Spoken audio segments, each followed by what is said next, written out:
ஆறுக்கு பேர் வந்து பொனந்தினி ஆறு அப்படின்னு தான் பேர். இந்த கல்லணை கால்வாயில வந்து தோவூர்ல விழுந்தாங்கன்னா தஞ்சாவூர்ல 20 கண் பாலத்துல தான் வந்து பாடி எடுப்பாங்க. அது அந்த அளவுக்கு பேர் போனது அது.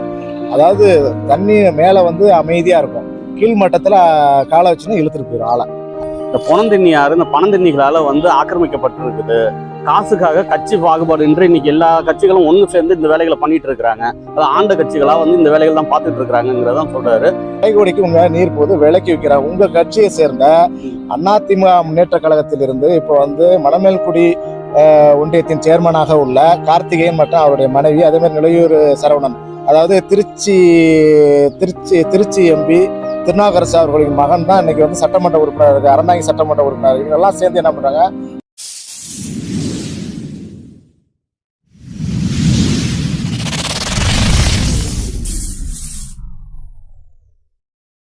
உறவுகளுக்கு அன்பு வணக்கம். மக்களுக்கான பிரச்சனைனா மாநாடு எப்போ முன்னாடி நிற்கும் அப்படின்னு பல நிகழ்வுகளை நம்ம வந்து பார்த்துருக்குறீங்க. அதுதான் இன்றைக்கி வந்து அந்த ஒரு விஷயமா தான் இன்றைக்கி வந்திருக்கோம். இன்றைக்கி நம்ம நிற்கிற இடம் எங்கன்னு பார்த்தீங்கன்னா தஞ்சாவூர் கலெக்டர் ஆஃபீஸ். எதுக்காக இங்கே வந்திருக்கோம் அப்படின்னா, பக்கத்தில் நிற்கிறாருல அவர் வந்து பிரகாஷ், சமூக ஆர்வலர், வழக்கறிஞராக இருக்கிறாரு. அவர் பல பொதுநல வழக்குகள் போட்டிருக்கிறாங்க. பொதுநலம் சார்ந்த பிரச்சனைகளை வந்து எப்போதுமே எடுத்து பேசுகிறாங்க, சட்டத்தின்படி பேசுகிறாங்க. மாவட்ட ஆட்சியர்கிட்ட ஒரு மனு கொடுக்கணும் அப்படின்னு சொல்லி அந்த இடத்துக்கு போயிருக்கிறாங்க. போயிட்டு வந்தப்போ அதில் வந்து என்ன சொல்லியிருக்கிறாங்கன்னா, அவங்க வந்து சொன்ன செய்திகள் பார்க்கும்போது செய்தியை கொண்டு போய் மக்கள்கிட்ட சேர்க்கணும். இது வந்து அழகாக வந்து எடுத்து வச்சிருக்கிறாரு. உங்கள் கோரிக்கைகள் என்னென்ன தான் இருக்குது, அது இன்னைக்கு வந்து என்ன நடந்துச்சு அப்படிங்கிறத வந்து அவர் வாய்மொழியாகவே நம்ம வந்து கேட்கணுங்கிறதுக்காக தான் நேரடியாக வந்தோம். வணக்கம் பிரகாஷ். வணக்கம். கல்லணை கால்வாய் புனரமைப்பு திட்டத்தில் வந்து முறைகேடுகள் நடைபெற்றிருக்கு அப்படின்னு சொல்லி அது சம்மந்தமாக புகார் கொடுக்க வந்து மாவட்ட ஆட்சியர்கிட்ட இன்னைக்கு வந்தேன். இன்னைக்கு வந்து தஞ்சாவூர் மாவட்டத்தில் வந்து விவசாயிகள் குறைதீர் கூட்டம் வந்து இன்னைக்கு 28/2/2024 அன்று நடைபெற்றது. காலையில் 10 மணிக்கு வந்து இந்த குறைதீர் கூட்டத்தில் வந்து இருந்தேன். முக்கியமாக இந்த புகாரில் வந்து என்ன தெரிஞ்சிருக்குன்னா, கல்லணை கால்வாயினுடைய கடைகோடிக்கு வந்து நீர் வரல, அதனால நான் வந்து கல்லணை கால்வாயினுடைய 2 கரைகள் மட்டும் தரைத்தளத்தில் கான்கிரீட் போடுறோம் அப்படின்னு சொல்கிறாங்க. அது மட்டும் இல்லாமல் மதுக்கூர், பட்டுக்கோட்டை, பேராவூரணி, புதுக்கோட்டை மாவட்டத்தில் ஆவுடையார்கள், மணமேல்குடி தாலுகாக்கள் வந்து நீர் வந்து கடைகோடிக்கு சென்றடையில, அதனால நாங்கள் கான்கிரீட் தளம் போடுறோம் அப்படிங்கிறாங்க. நாங்கள் கடைகோடிக்கு நீர் வருதா வரலையா அப்படிங்கிறதுக்கு வந்து சமூகங்களோட துணையோட நாங்கள் வந்து நேராக போய் ஆய்வுகள் வந்து மேற்கொண்டது. அப்போ நாங்கள் பார்த்த கல்லணை கால்வாய் பார்த்தீங்கன்னா, பிரதான வாய்க்கால் வந்து 148 கிலோமீட்டர். அந்த கல்லணை கால்வாய் வந்து பார்த்தீங்கன்னா இயற்கையாகவே வந்து பார்த்தீங்கன்னா அது கடினமான ஒரு மண்ணு தான். அது இயற்கையாக ஒரு சிமெண்ட் தலை தான். அது எது கல்லணை கால்வாய், அது பாறையால் அமைந்த ஒன்று தான். அது அதில் கான்கிரீட் தலை போட வேண்டிய அவசியம் இல்லை. ஆனாலும் இவங்க எதற்காக வந்து இது மாதிரி வந்து கான்கிரீட் தலை போடுறாங்கன்னு ஆரம்பத்தில் வந்து இருந்துச்சு. விவசாயிகளுக்கு இது சம்மந்தமாக பொதுநல வழக்கு ஒன்றும் போட்டிருக்கோம். அது இருந்தாலும் விவசாயிகளுக்கு எந்த பாதிப்பும் வந்துடக்கூடாது, இவ்வளோ பெரிய அமௌண்ட் கிடைக்கிறது வீணாயிடக்கூடாது அப்படிங்கிறதுனால நாங்கள் என்ன பண்ணோம்னா, கள ஆய்வு வந்து மேற்கொண்டோம். கள ஆய்வில் வந்து பல அதிர்ச்சிகரமான தகவல்கள் எல்லாமே கிடைச்சிச்சு. அதில் என்னன்னா, கல்லணை கால்வாய் இந்த 148 கிலோமீட்டர் பார்த்தீங்கன்னா, தாய் வாய்க்கால் வந்து 108 கிலோமீட்டர் தொலைவில் உள்ள நாகுடியில், அதாவது புதுக்கோட்டை மாவட்டம் தோவூரில் தொடங்கி நாகுடியில் வந்து முடிவடைகிறது. பிறகு இந்த நாகுடியிலிருந்து முன்பாலை வரை 40 கிலோமீட்டர். இந்த 40 கிலோமீட்டர் என்ன பண்ணுறா, கல்லணை கால்வாய் என்று வரக்கூடிய அந்த சிஎம்பி, அதாவது கல்லணை கால்வாயோடு செல்லக்கூடிய நீரை வந்து சிஎம்பி தண்ணீர், நான் சிஎம்பி தண்ணீர் என்று அவங்க வந்து பிரிக்கிறாங்க. அது சிஎம்பி பகுதிக்கு மட்டும்தான் அந்த தண்ணீர் பாயக்கூடிய தண்ணீர் வந்து செல்லுகிறது. நான் சிஎம்பி பகுதிக்கு போகிறது கிடையாது. இது இவங்க என்ன பண்ணுறாங்க, நாகுடியிலிருந்து வெள்ளாற்றின் வழியே பார்த்தீங்கன்னா 5 அணைகளில் வந்து அங்குள்ள முக்கிய பிரமுகர்கள், பொதுப்பணித்துறையினர், நீர்வளத்துறை, இவங்கெல்லாம் என்ன பண்ணுறாங்கன்னா நீரை வந்து 5 அணைகளை தேக்கி கடத்துறாங்க. ஃபர்ஸ்ட் ஒன்று சிறுமுருது 1.60ங்கிற இடத்துல பார்த்தீங்கன்னா சிறுமுருதூர் அணைங்கிறது போயிட்டு இருக்குது. வெள்ளாத்தின் குறுக்கே வந்து கருங்காடு அணைக்கட்டு வழியாக வந்து அந்த தண்ணியை வந்து கடத்துறாங்க. 2வது மணலாலே இவங்க அமைச்சிருக்காங்க. 2வது அணை அது வந்து பெருமருதூர் ஏரியில் வந்து அந்த தண்ணியை போய் சேகரித்து அந்த பகுதியில் உள்ள 25 கிலோமீட்டர் வரைக்கும் கொண்டு போகிறாங்க. அதே மாதிரி பெருமருதூர் அணை இருக்குது. அந்த அணையில் என்ன பண்ணுறாங்க, பூவாலூர் வழியாக கார்காமங்கலம் இது போன்ற பகுதிகளுக்கு கடைகோடி வரைக்கும் அந்த மீமிசல் வரைக்கும் அந்த தண்ணியை வந்து கொண்டு போகிறாங்க. அது மட்டும் இல்லாமல் கீரனூர் அணைக்கட்டு இருக்குது. கீரனூர் அணைக்கட்டுலேயும் அதே மாதிரி வெள்ளூர் கம்மா, வெச்சூர் கம்மா இந்த பகுதிகளுக்கெல்லாம் வந்து கடைகோடிக்கு அந்த நீரை வந்து கொண்டு போய் விலைக்கு வந்து விற்கிறாங்க. கடைசியாக வந்து பார்த்தீங்கன்னா 5வது அணையை வந்து தண்டலை அணைக்கட்டு இருக்குது. தண்டலை அணைக்கட்டில் உள்ள தண்ணீரை அந்த மணமேல்குடியில் உள்ள அந்த மீதி உள்ள நான் சிஎம்பி பகுதிக்கு கடத்தி கொண்டு போகிறாங்க. அது இதில் என்னன்னா, கடைகோடிக்கு நான் சிஎம்பி பகுதியில் உள்ள விவசாயிகளுக்கு தண்ணி வந்து நாங்கள் கொடுக்க வேணாம்னு சொல்லலை, முறைகேடாக கொண்டு போய் வந்து விற்கிறாங்க. அந்த பகுதி மக்கள் என்ன சொல்கிறாங்கன்னா, எங்களுக்கு வந்து விலையை வச்சு கொடுக்காது. இது மாதிரி மணமேல்குடியை சேர்ந்த முன்னாள் எம்எல்ஏ ராஜநாயகம் அவருடைய மகன்களான கார்த்திகேயன், அதே ரத்ன சபாபதி, அதே போன்று நிலையூரை சேர்ந்த சரவணன், மேலும் வந்து அறந்தாங்கி முன்னாள் சட்டமன்ற ரத்னா சபாபதி, அதே போன்று இப்போது உள்ள சட்டமன்ற உறுப்பினர் வந்து ராமச்சந்திரன், இவங்கெல்லாம் சேர்ந்து இவங்கள்ட்டெல்லாம் என்ன பண்ணுறாங்கன்னா, அந்த பணத்தை, அதாவது ஏக்கருக்கு 1500 4500 வரைக்கும் வசூல் பண்ணி என்ன பண்ணாங்க, அந்த பணத்தை கொண்டு போய் பொதுப்பணித்துறைக்கு கொடுக்குறதா சொல்லிட்டு ஒரு குறிப்பிட்ட பணத்தை மட்டும் கொடுத்துட்டு இந்த முக்கிய பிரமுகர் வந்து பிரித்து எடுத்துக்கிறாங்க. அது ஒரு ஏரிக்கு பார்த்தீங்கன்னா 3 லட்சத்திலிருந்து 5 லட்சம் வரைக்கும் இந்த பணத்தை வாங்குறாங்க. இது 3 லட்சத்திலிருந்து 15 லட்சம் வரைக்கும் வாங்குறாங்க. அது கடைசியாக வந்து மணலூர் ஊரில் பார்த்தீங்கன்னா 14 லட்சம் வரைக்கும் கொடுத்துருக்காங்க. அது அதுக்கு எதுவும் ஆதாரம் வந்து வீடியோ, அந்த பொதுமக்கள் பேசின வீடியோக்கள் எல்லாமே இருக்குது. அது இந்த இதில் அந்த வீடியோவையும் அது இதுலேயும் பார்ப்பீங்க நீங்கள். அதாவது அந்த பகுதி மக்கள் என்ன சொல்கிறாங்கன்னா, ஒவ்வொரு ஏரியிலையுமே போய் 3 லட்சம் 5 லட்சம் அந்த ஏரிகளுக்கு தகுந்த மாதிரி, சில ஊர்களில் பார்த்தீங்கன்னா அந்த ஏரிக்கு நிரப்புனா ஒரு நாளைக்கு 50,000, 15 நாள் நிரப்புனீங்கன்னா அதுக்கேற்ற மாதிரி 1 லட்சம் கூட வாங்குறாங்க. அது அந்த 15 நாள்னா 15 லட்சம் கொடுத்துடணும். அது அந்த பகுதியில் உள்ள ஏரிகளுக்கு கிட்டத்தட்ட 50,000 ஹெக்டேர்ஸ்க்கு மேலே அது வந்து நீர் வந்து பாயுது. அதாவது கல்லணை கால்வாயுடைய மொத்த நீளம் வந்து பார்த்தீங்கன்னா 148 கிலோமீட்டர். அது அந்த கிளை வாய்க்கால் வந்து கல்லணை கால்வாயோட மிக பெரியதாக இருக்கிறது. அது வந்து பார்த்தீங்கன்னா கிட்டத்தட்ட 25 கிலோமீட்டர், 5 இடங்களில் போகிற பார்த்தீங்கன்னா 125 கிலோமீட்டர். அப்போ கடைகோடிக்கு வந்து நீர் போகுது. தரைத்தளத்தில் கான்கிரீட் தளம் தேவையில்லை, ஆட்டோமேட்டிக்காக நீரானது சென்றடையாது. இவங்க என்ன பண்ண, கான்ட்ராக்டர்கள் சம்பாதிக்க வேண்டாம் அப்படிங்கிறதுக்காக இவங்கெல்லாம் என்ன பண்ணுறாங்க, கொரோனா காலத்தில் பொதுமக்களோட கருத்துக்களை கேட்காம இவங்க என்ன பண்ணுறாங்க, கரைகளை கட்டுக்கிறாங்க. அதுக்கு எதிர்ப்பு தெரிவிக்கல. இந்த பணம் கிடைக்கிறது கஷ்டம். அது ஆனால் நீங்கள் என்ன செய்யக்கூடிய காரியம்னா, தரைத்தளத்தில் போட்டு கான்ட்ராக்டர் சம்பாதிக்கிறது மட்டும் இல்லாமல் நீரை கடைகோடிக்கு இந்த நான் சிஎம்பி பகுதிக்கு வந்து போய் விற்கணும் அப்படிங்கிறதுக்காக இந்த நீரை கொண்டு போய் விலைக்கு வந்து விற்கிறதுக்காக இந்த கான்கிரீட் தளத்தை போடுறீங்க. அது மட்டும் இல்லாமல் நிலத்தடி மட்டும் மிகப்பெரிய வீழ்ச்சி அடைகிறது. இப்போ கல்லணை கால்வாயிலிருந்து கிளையக்கூடிய அந்த 327 கிளை வாய்க்கால்களை பார்த்தீங்கன்னா, குறிப்பாக கல்யாண உடைய வந்து இப்போ போகுது அந்த வாய்க்கால். அது சுற்றி உள்ள பகுதியெல்லாம் பார்த்தீங்கன்னா பெரும்பாலும் பார்த்தீங்கன்னா எல்லாம் தென்னந்தோப்புகளாக மாறிடுச்சு. போகக்கூடிய நீர்வழித்தடங்களை தென்னை விவசாயிகளே என்ன பண்ணிட்டாங்கன்னா அவங்களே ஆக்கிரமிச்சிருக்காங்க. ஏன்னா தென்னந்தோப்பு ஆகிட்டது அவங்க மேலே தவறு சொல்ல முடியாது.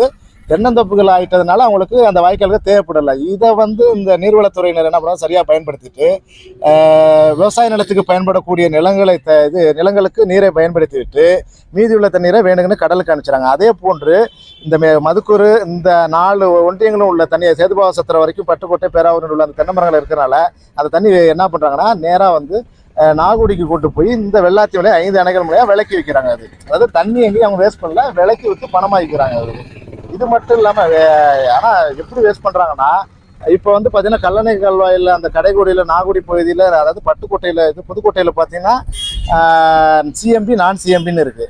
அந்த பகுதியில் பார்த்தீங்கன்னா அந்த விவசாயிகள் சிஎம்பி பகுதி விவசாயிகளுக்கு 2 பக்கம் கொடுக்கலாம் தண்ணி. அது ஆனால் இவங்க என்ன பண்ணுறாங்கன்னா, அவங்களுக்கு கொடுத்துட்டா இருப்பவங்க விளைஞ்சி விவசாயிகள் வந்து ஓரளவு செழித்து வந்துடுவாங்க, அவங்க விழிப்புணர்வு ஆயிடுறாங்க. அப்படிங்கிறதுனால என்ன பண்ணுறாங்கன்னா, ஏன் இப்படி சொல்கிறீங்க? ஏன் அது வந்து விவசாயிகள் தெளிவாகிடுவாங்கிறதுனால இப்படி பண்ணுறாங்களா? ஆமாம், அது மாதிரி தான் செய்கிறாங்க.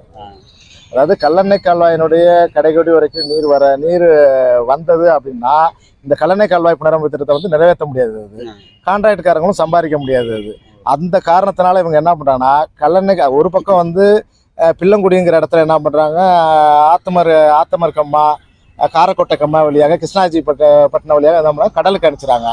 இந்த புறம் பார்த்தீங்கன்னா நான் சிஎம்பி பகுதிகள் வழியாக வந்து என்ன பண்ணுறாங்கன்னா அந்த பகுதிகளுக்கு அனுப்பிச்சிடுறாங்க. அது நம்ம என்ன சொல்லுவோம், அதாவது பெரும்பாலும் பார்த்தீங்கன்னா இந்த நீரை வந்து கடைகோடியில் முன்பாலே அப்படிங்கிற ஏரியா போய் பார்த்தீங்கன்னா நம்மளாம் போய் பார்க்கும்போது காலியாக தான் எப்பயுமே இருக்கும். ஏன்னா அந்த முன்னாடியே ஒரு சேனல் போட்டு தெளிவாக தடுத்து வச்சுருக்காங்க, தண்ணி மட்டும் போகக்கூடாது. அந்த ஜஸ்ட் ஒரு 3 கிலோமீட்டர் மண்ணெல்லையால் வெட்டினாலே அந்த தண்ணி வந்து போய் அந்த முன்பாலைங்கிற பகுதியை அடைஞ்சு விடும். ஆனால் இவங்க என்ன பண்ணுறாங்கன்னா அந்த முன்பாலைங்கிற அந்த ஏரியா மட்டும் கண் துடைப்புக்கு அப்படியே வச்சுருக்காங்க. அது இந்த பக்கம் பார்த்தீங்கன்னா காரக்கோட்டை, அந்த பக்கம் இடையாத்திமங்கலம் வழியாக என்ன பண்ணுறாங்க, தண்டலை வழியாக வந்து நீரை வந்து கொண்டு போயிடறாங்க. அது இதுக்காகவே வந்து பார்த்தீங்கன்னா இடையாத்திமங்கலம் ஏரியா வந்து 1200 ஏக்கருக்கு மேலே உள்ள அந்த ஏரியா வந்து தூர்வாருக்கு இது பண்ணும்போது பார்த்தீங்கன்னா அவருடைய மகன் என்ன கருத்து தெரிவித்தாருன்னா, நாங்கள் ஒப்பந்தக்காரனுடைய மகன், அதாவது அந்த கான்ட்ராக்ட் எடுத்து அந்த ஒப்பந்தக்காரர், அதாவது ஏரியா தூர்வாருக்கு எடுத்து அந்த ஒப்பந்தக்காரருடைய மகன் வந்து தூர்வாருக்கும் முயற்சி பண்ணியிருக்காங்க. அவங்க முயற்சி பண்ணுற காலகட்டத்தில் என்னென்னா, அப்போது இருந்து அந்த சட்டமன்ற ரத்னா சபாபதி அவங்களுடைய ஆட்கள்லாம் எங்களுக்கு இவ்வளவு கமிஷன் கொடுக்கணும், அப்போ தான் நீங்கள் வேலையை வந்து நிறைவேற்ற முடியும் அப்படின்னு சொன்னதுனால அதிமுக சேர்ந்தவர். அதன் பிறகு பார்த்தீங்கன்னா அவங்களால செய்ய முடியல. அப்புறம் அடித்தடி ஆகி போய் அவங்கள அடித்து இது பண்ணுவோம். உயர்நீதிமன்றம் போயிட்டு ஒரு வழி இல்லாமல் அந்த பணத்தை கொடுத்துட்டு வெறும் கரையை மட்டும் தான் இன்றைக்கி தூர்வாரி இருக்காங்க. ஏரியை வந்து தூர்வாரவே இல்லை, முழுமையாக தூர்வாரில். ஏரியா ஆக்கிரமிப்பில் தான் இருக்குது. அதாவது அந்த தண்ணியை என்ன பண்ணுறாங்கன்னா இடையாத்திமங்கலம் வழியாக காட்டுக்குறிச்சி வழியாக வந்து வெள்ளாத்தின் வழியாக ஒன்று கடலுக்கு விட்டுறாங்க, இல்லைன்னா சிஎம்பி பகுதிக்கு நான் சிஎம்பி பகுதிக்கு அந்த தண்ணியை வந்து விலைக்கு வித்துறாங்க. அதாவது என்னென்னா கடைகோடிக்கு நீர் வரல அப்படிங்கிறது ஒரு மாய. இது கடைகோடி வரைக்கும் நீர் போகுது, நீர் போகிறத மறைச்சிட்டு இந்த திட்டத்தை நிறைவேற்றுறாங்க. அதாவது 2020 பாதுகாக்கப்பட்ட வேளாண் மண்டலம்னு முன்னாள் முதலமைச்சராக இருந்தவங்க எடப்பாடி பழனிசாமி சொன்னாங்க. அதுபடி இருக்கிற பகுதி இது. இந்த பகுதியில் வந்து விவசாயிகள் வந்து செழுமையா இருக்கணும், விவசாயம் வந்து வரணும், நல்லா இருக்கணுங்கிறதுக்காக தான் அது வந்து செஞ்சது. ஆனால் என்ன நடக்குதுன்னு பார்த்தீங்கன்னா, அதுக்கப்புறம் வந்து 2021 இவங்களோட ஆட்சி காலங்கள் வந்துடுது. இவரும் வந்து ஏதாவது தவறுகள் நடந்துச்சுன்னா அந்த இடத்துல நான் வந்து நெருப்பா இருப்பேன் அப்படின்னு சொல்றாங்க. அவங்க நெருப்பா இருக்கிறதுக்கான கண்காணிக்கிறது தான் பொறுப்பா வந்து பல மாவட்ட ஆட்சியர்கள் எல்லாத்தையும் போட்டிருக்கிறாங்க. ஆனா அந்த மாவட்ட ஆட்சியர்கள் பக்கத்துல இருக்க அவ்வளவு அதிகாரிகள்லாம் மீறி இந்த தவறு நடக்குதுன்னு தான் நீங்க வந்து சொல்றதுல இருந்து தெரியுது. அப்படிதானே? ஆமா ஆமா. இந்த கண்காணிச்சிருந்தாங்கன்னா இப்போ வந்து இது போல வந்து நடந்திருக்கிறதுக்கு வாய்ப்பு இல்லை. இவங்களுக்கு தெரியாம எதுவுமே நடக்காது அப்படிங்கறதான் வந்து நீங்க சொல்றதுல இருந்து புரியுது. அப்ப இவங்கள்ட்ட இருந்து வந்து ஒரு மாடல் தேவைப்படுது. இது மூலியமா வந்து நீங்க அரசுக்கு நீங்க வைக்க வேண்டிய கோரிக்கை என்ன? அதாவது முன்னாள் முதல்வர் வந்து எடப்பாடி பழனிசாமி அவர்கள் சட்டமன்றத்தில் என்ன பண்றாங்க, பாதுகாக்கப்பட்ட வேளாண் மண்டலம்னு அறிவிச்சாங்க. அது விவசாயிகள் எல்லாமே வரவேற்பு வந்து தெரிவிச்சாங்க. ஆனால் அதுக்கு விரோதமாக என்ன பண்றாங்க, கல்லணை கால்வாயினுடைய தரைத்தளத்தில் வந்து நிலத்தடி மட்டத்தை அழிக்கிற வகையில் என்ன பண்றாங்கன்னா கான்கிரீட் தளத்தை போட்டு, அப்போ பாதுகாக்கப்பட்ட வேளாண் மண்டலம் எங்கிட்ட அறிவிச்சிட்டு அந்த பக்கம் என்ன பண்றாங்க, தரைத்தளத்தில் வந்து கான்கிரீட் தளம் போட்டுட்டு வர்றது வந்து அதுக்கு வந்து விரோதமானது. அதனால நாங்கள் என்ன பண்ணோம், சரி இந்த ஆட்சியில தான், கடந்த கால ஆட்சியில் இது மாதிரி செய்யறாங்க, அதனால எங்களுக்கு இனிமேல் வர திராவிட முன்னேற்ற கழகத்தில் அவங்க வந்து முதல்வர் ஸ்டாலின் வந்து ஏதாவது நல்லது செய்வார் அப்படிங்கிறதுக்கு தான் என்ன பண்ணோம்னா, நாங்கள் வந்து இந்த எலெக்ஷனில் வந்து சமூக ஆர்வலர்கள் எல்லாருமே நாங்களாம் வந்து சரி வெற்றி பெறட்டும் அப்படின்னு சொல்லி வெற்றி பெறவும் வச்சோம் நாங்கள். ஆனால் அதன் பிறகு அவங்க செஞ்ச காரியம் என்னன்னா, இவங்க என்ன செஞ்சாங்களோ அதே கான்கிரீட் தளத்தை திரும்ப போயிட்டு இருக்காங்க. இது மட்டும் இல்லாமல் நீர்வளத்துறை அமைச்சர் வரும்போது கூட என்ன சொல்றாரு, விவசாயம் என்ற முறையில் வந்து நான் வந்து தரைத்தளத்தில் போடக்கூடிய கான்கிரீட்டை வந்து எதிர்க்கிறேன், 2 கரைகளை மட்டும் தான் பலப்படுத்தணும், நிலத்தடி நீர் மட்டம் குறைஞ்சு போயிடும், அதனால வந்து தரைத்தளத்தில் போறதை விவசாயம் என்ற முறையில் எதிர்க்கிறேன்னு அவரு சொல்றாரு. அது ஆனால் அதுக்கு விரோதமாக இப்போ என்ன பண்ணா, நேற்று வந்து மாண்புமிகு தமிழக முதல்வர் என்ன பண்ணிருக்காங்க, திரும்ப 400 கோடி ஒதுக்கி வந்து இந்த திட்டத்தை வந்து திரும்ப வந்து தொடர்றாங்க. நாங்கள் என்ன சொல்றோம், கடைகோடிக்கு நீர் வரலன்னு நீங்க சொல்றீங்க நீங்க, ஆனா கடைகோடிக்கு உங்க நீர் போது விலைக்கு விற்கிறாங்க. உங்க கட்சியை சேர்ந்த அதிமுக முன்னேற்ற கழகத்திலிருந்து இப்போ வந்து மணமேல்குடி ஒன்றியத்தின் சேர்மனாக உள்ள கார்த்திகேயன் மற்றும் அவருடைய மனைவி, அதே மாதிரி நிலையூர் சரவணன், அதாவது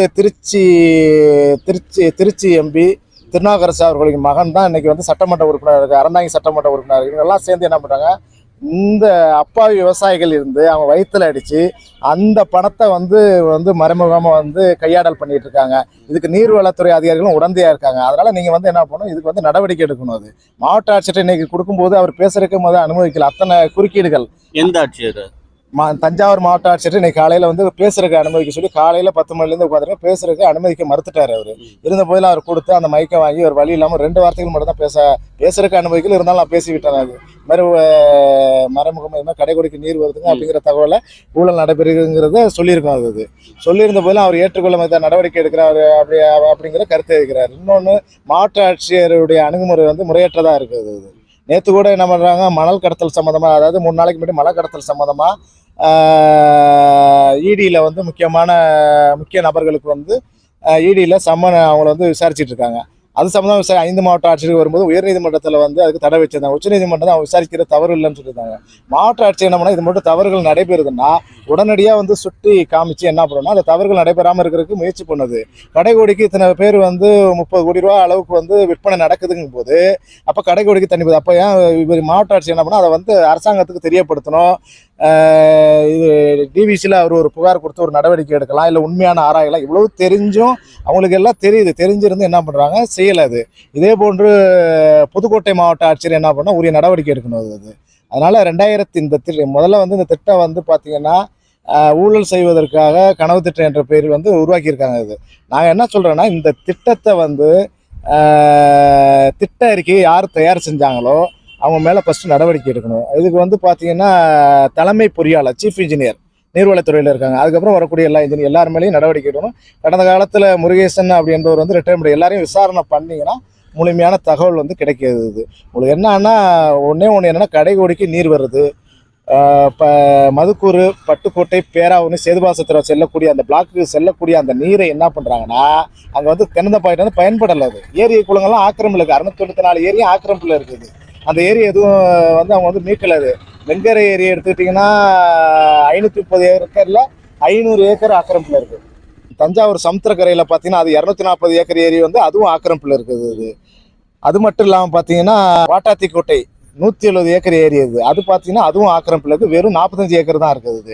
எல்லாம் அதிகாரிகளும் அரசியல்வாதிகளும் இது எல்லாத்தையும் பார்த்துட்டு தான் இருக்காங்க. இதை விட என்ன ஒரு பெருமகளூர் ஏரின்னு இருக்குது, தஞ்சாவூருடைய கடைகோடி பகுதி. அது அந்த பகுதியில் பார்த்தீங்கன்னா 700 ஏக்கர் ஏரி. அது இன்னைக்கு வந்து 300லேருந்து 400 ஏக்கர் தான் இருக்கு. அந்த வாய்க்காலுக்கு வரக்கூடிய அம்மணி சக்கரம் 1ஆம் நம்பர் வாய்க்கால் 2ஆம் நம்பர் வாய்க்கால் ரெண்டுமே இன்னைக்கு ஆக்கிரமிப்புல இருக்கு. அதாவது நீர் வந்து கடைக்கோடிக்கு போகணும்னா இவங்க முதல்ல என்ன பண்ணணும், முதல்ல சர்வே பண்ணணும். சர்வே பண்ணி எல்லா ஏரியினுடைய ஆக்கிரமிப்புலையும் அகற்றணும். இவங்க அதுக்கு அகற்றிட்டு அதன் பிறகுதான் இந்த பணியை வந்து தொடங்கியிருக்கணும். ஆனால் இவங்க என்ன பண்ணுறாங்க, ஆக்கிரமிப்பில் அகட்டாங்க, இவங்களா கடைக்கோடிக்கு வரல அப்படின்னு சொல்லி தேவையே இல்லாமல் வெட்டியாக பொதுமக்களுக்கு பயன்படக்கூடிய அந்த பணத்தை வந்து என்ன பண்ண தரைத்தளத்தில் போட்டு வீணாக்குறாங்க. அது அப்போ தரைத்தளத்தில் வேணாங்கிறது நமக்கு புரிதல் ஏற்பட்டுருச்சு. அது இப்போ மீதி உள்ள பணத்தில் என்ன பண்ணால் இவங்களை கண்காணிக்கணும். ஏரிகளையும் பார்த்தீங்கன்னா எந்த ஒரு ஏரியுமே வந்து வருஷம் தூர்வாடுறாங்க. முகப்பை மட்டும் வந்து வர்றாங்க, நேராக வந்து புல்டோசர் வச்சு விட்டு ஒரு சாமியை கும்பிட்டு ஒரு பில்லை போட்டு எடுத்துகிட்டு போயிடுறாங்க. அது இது வரைக்கும் என்னன்னா எந்த ஒரு ஏரியும் தூர்வாடுறதா இவங்க சரித்திரமே கிடையாது. அதுக்கு அரசு அதிகாரிகளையும் உடந்தையாக இருக்காங்க. அது மட்டும் இல்லாமல் மாவட்ட ஆட்சியர்களும் இந்த பணியை முனைச்சது அந்த முகப்பில் இருந்து போட்டோ எடுத்துகிட்டு வந்துடுறாங்க. இந்த நிலையெல்லாம் மாறினது 2019 இன்னைக்கு இருக்கிற ஆட்சியர் வரைக்கும் முறையாக வந்து அவங்க வந்து விசாரணை பண்ணணும். மக்களுடைய பணம் வந்து பார்த்தீங்கன்னா கிட்டத்தட்ட அங்கே வந்து பார்த்தீங்கன்னா நான்சிஎம்பி பகுதி புதுக்கோட்டை மாவட்டத்தில் வருது. மொத்தம் 108 ஏரிகள் இருக்குது. இந்த 108 ஏரிகள் வந்து ஒன்று பார்த்தீங்கன்னா 500 ஏக்கர்லேருந்து 1000 ஏக்கர் வரை இருக்குது, 800 ஏக்கர் வரை இருக்குது. அந்த ஏரியில் வந்து நீரை நிரப்புனா கிட்டத்தட்ட 2 போகம் இல்லை 3 போகமே வந்து நடலாம். அந்த விவசாயிகள் எல்லாமே அந்த அளவுக்கு வந்து பாதிக்கப்பட்டிருக்காங்க. எங்களுக்கு விடுதலை வாங்கிட்டாங்க, எங்கள் தண்ணியை வந்து கடத்திட்டு போகிறாங்க அப்படின்னு சொல்லி அந்த பகுதியில் ஒவ்வொரு விவசாயமே கோரிக்கை வைக்கிறாங்க. இது மாதிரி முன்னாடி காலத்தில் இவங்களை மீறி எங்களால் எதுவும் செய்ய முடியல அப்படிங்கிற கருத்து தான் அவங்க வந்து வலியுறுத்துறாங்க. நாங்கள் என்ன சொல்ல வரோன்னா, இப்போ வந்து இறுதியாக இந்த முறைகேட்டில் ஈடுபடக்கூடிய அந்த நபர்கள் மீது மாண்புமிகு தமிழக முதல்வர் வந்து திராவிட முன்னேற்ற கழகத்தை சேர்ந்த கார்த்திகேயன் மீது உரிய நடவடிக்கை எடுக்கணும். அதேமாரி முன்னாள் சட்டமன்ற உறுப்பினர் ரத்ன சபாபதி, இப்போதைய காங்கிரஸ் கட்சியை சார்ந்த இப்போதைய சட்டமன்ற உறுப்பினர் ராமச்சந்திரன், அதே போன்று நிலையூரில் உள்ள சரவணர், இவங்க எல்லார் மேலேயும் நடவடிக்கை எடுத்தீங்கன்னா அந்த போய் சுதந்திரம் ஆகுவாங்க. சுதந்திரத்துலேருந்து இன்னைய வரைக்கும் இவங்க உறவினர்கள் படுத்துகிற பாடு தான் அந்த பகுதியில் மக்கள் இன்னும் ஏழ்மை நிலைமையில் இருக்கிறாங்க. அது அவங்க அந்த நீரை வந்து விற்காம அவங்களுக்கு இலவசமாக கொடுத்தீங்கன்னா ரொம்ப நல்லா இருக்கும். இன்னொன்று, நீங்கள் எல்லாம் அந்த 694 ஏரியிலும் உள்ள ஆக்கிரமிப்பில் அகற்றி நீரை சேமிச்சிங்கன்னா 3 போகம் கட்டாயம் விளையாது. கரெக்டாக இந்த தொகையே போதுமான தொகை தான். ஊழல் செய்யாமல் இதை கரெக்டாக செஞ்சாலே கரெக்டாக வந்து போகும். முதல்ல வெளிப்படைத்தன்மையை கொண்டு வாங்க. அது ஆலத்தூரில் வந்து பிப்ரவரி 2ஆம் தேதி 2023 வந்து நீங்கள் என்ன பண்ணுறீங்க, கருத்து கேட்பு கூட்டம் நடத்துறீங்க. அது அந்த ஆலத்தூர்லேயே பார்த்தீங்கன்னா 4 ஏரி, கருப்பூர் ஏரி, பெரிய ஏரி, சின்ன ஏரி எல்லாமே ஆக்கிரமிப்பில் தான் இருக்குது. ஆக்கிரமிப்பு தென்னந்தப்புலாம் மதிச்சு அந்த கருத்து கேட்பு கூட்டத்தில் என்ன பண்ணுறீங்கன்னா, உங்களுக்கு வேண்டிய அரசியல் கட்சியை சார்ந்த நபர்களாக பிடிச்சு உட்கார வச்சுட்டு ஒரு கருத்து கேட்பு கூட்டு. அன்னைக்கு புயல் மழை யார் வருவா, யாருமே வரல. அது மாவட்ட ஆட்சியர்கிட்ட நானே கோரிக்கை வைக்கிறேன், ஐயா ஒத்தி வைங்க, இது மாதிரி வர முடியாது. ஆலிவர் பொன்ராஜ் சார் இருந்தப்போ கேட்டார், அது ஒத்தியே வைக்கல. அது கடைசியில் அவங்களே கருத்து கேட்பு கூட்டம் நடத்தி முடிச்சுட்டு அவங்களே எப்பயும் போல் அந்த கான்கிரீட் ரோட இங்கேருந்து நம்ம கான்கிரீட் ரோட கடைக்கோடி வரைக்கும் போடுறது அப்படி அந்த முடிவில் தான் தீவிரமாக இருக்காங்க. அதை விட கொடுமை என்னன்னா, நாகூடியில் யார் இந்த திட்டம் வந்திருக்கா இல்லையா தெரியல, கருத்து கேட்பு கூட்டம் நடத்தியாச்சுன்னு சொல்லி நம்ம இதில் வந்து மாவட்ட ஆட்சியினோட வலைதளத்தில் குறிப்பிட்டிருக்காங்க. அதாவது என்னன்னா, இவங்க என்ன யாருடைய கருத்துக்களையும் கேட்பது கிடையாது. சாதாரண ஏழை ஆடு மாடு மேய்த்து கொண்டிருக்கிற அந்த விவசாயிகளில் தொடங்கி படித்த இளைஞர்கள் வரை என்ன சொல்றாங்கன்னா, கான்கிரீட் தளம் தரைத்தளத்தில் போடாதீங்க, கரைகளை மட்டும் போடுங்க, ஏரிகளையும் குளங்களையும் முழுமையாக தூர்வாரி ஆக்கிரமிப்பு முதல்ல அகற்றுங்க. நீங்கள் அகற்றுங்கன்னா இந்த முப்போகம் விலையும் எந்த பிரச்சனையும் இருக்காது. இந்த கல்லணை கால்வாயை பொறுத்த வரைக்கும் எடுத்துக்கிட்டிங்கன்னா, இந்த ஆறுக்கு பேர் வந்து பொனந்தினி ஆறு அப்படின்னு தான் பேர். இந்த கல்லணை கால்வாயில் வந்து தோவூரில் விழுந்தாங்கன்னா தஞ்சாவூரில் 20 கண் பாலத்தில் தான் வந்து பாடி எடுப்பாங்க. அது அந்த அளவுக்கு பேர் போனது. அது அதாவது தண்ணி மேலே வந்து அமைதியாக இருக்கும், கீழ் மட்டத்தில் காலை வச்சுன்னா இழுத்துட்டு போயிடும் ஆளை. அந்த அளவுக்கு போய் எங்கே எடுக்க முடியாது, பாடியே எடுக்க முடியாது. கடைசியில் அது அப்படிப்பட்ட ஒரு ஆறை வந்து பார்த்தீங்கன்னா, அது வந்து எல்லிஸ் வந்து அதை வந்து கட்டமைச்சது நோக்கமே கடைக்கோடி வரைக்கும் தெளிவாக போகணுங்கிறது. இவங்க என்ன பண்ணுறாங்க, கல்லணை கால்வாயினுடைய இப்போ கட்டமைப்பு இந்த கான்ட்ராக்டுக்காரர்களை விட்டு கட்டினதில்ல, கல்லணை கால்வாயை பாதியாக குறைச்சிட்டாங்க. அது மட்டும் இல்லாமல் 337 கிளை வாய்க்கால்களும் சொட்டு நீர் பாசமாக குழாய வச்சுட்டாங்க. இது ஒரு சில வாய்க்கால்கள், வடச்சேரி வாய்க்கால், கல்யாண வாய்க்கால் அப்படியே இருக்கிற அளவுலேயே விட்டுட்டாங்க. அது ஆனால் மீதமுள்ள அனைத்து வாய்க்கால்களும் பார்த்திங்கன்னா சிறிய ஒரு குடுவை போட்டு மாற்றிட்டாங்க, அளவையும் வந்து குறைச்சிட்டாங்க. அதனால் இது வந்து மிகப்பெரிய ஊழல் நடைபெற்றுள்ளது. மாண்புமிகு தமிழக முதல்வர் வந்து இதுக்கு வந்து நடவடிக்கை எடுக்கணும். இப்போ இதுலேருந்து என்ன தெரியுது அப்படின்னு பார்த்தீங்கன்னா, இந்த பொனந்தண்ணி ஆறு இந்த பணந்தண்ணிகளால் வந்து ஆக்கிரமிக்கப்பட்டிருக்குது. காசுக்காக கட்சி பாகுபாடு இன்று இன்னைக்கு எல்லா கட்சிகளும் ஒன்று சேர்ந்து இந்த வேலைகளை பண்ணிட்டு இருக்கிறாங்க. அது ஆண்ட கட்சிகளாக வந்து இந்த வேலைகள் தான் பார்த்துட்டு இருக்கிறாங்கிறதான் சொல்றாரு. தமிழ்நாட்டில் ஒரு விவசாயம் வந்து செழுமையாக வளர்ந்துச்சு, செழுமையாக நடந்துச்சு அப்படின்னோம்னா இந்தியாவே நல்லா இருக்கும். இந்தியா நல்லா இருக்கணும்னா தமிழ்நாடு நல்லா இருக்கணும், தமிழ்நாடு நல்லா இருக்கணும், தஞ்சாவூர் நல்லா இருக்கணும். அந்த தஞ்சாவூர் நல்லா இருக்கணுங்கிறது யார் கையில் இருக்குன்னா, நானும் தஞ்சாவூர்காரன் தான் வந்து பேசிட்டு இருக்கிறேன். இன்னைக்கு இருக்கிற நம்மளோட முதல்வரோட கட்டுப்பாட்டில் தான் இருக்குது. இது எல்லாத்தையும் தானே பார்க்க முடியாதுங்கிறதுக்காக தான் பல்வேறு அதிகாரிகள் வந்து வச்சிருக்கிறாங்க. அந்த அதிகாரிகளும் இதை வந்து சரியா செய்யலைன்னா, கட்சி பாகுபாடு இதை தான் செய்யறாங்க அப்படின்னா, தேர்தல் சமயங்கள்ல அதுக்கான தக்க பாடம் மக்கள் வந்து புகட்டுவாங்க. மனசுல ஏத்திக்கிட்டு சரியான அந்த ஒரு வேலை திட்டங்கள் செய்யணும். காசுக்காக எது வேணாலும் செய்யலாம் அப்படிங்கிற வேலைகள் இருக்கக்கூடாதுன்னு சமூக ஆர்வலர்கள் நம்மகிட்ட சொல்றாங்க. நன்றி, வணக்கம்.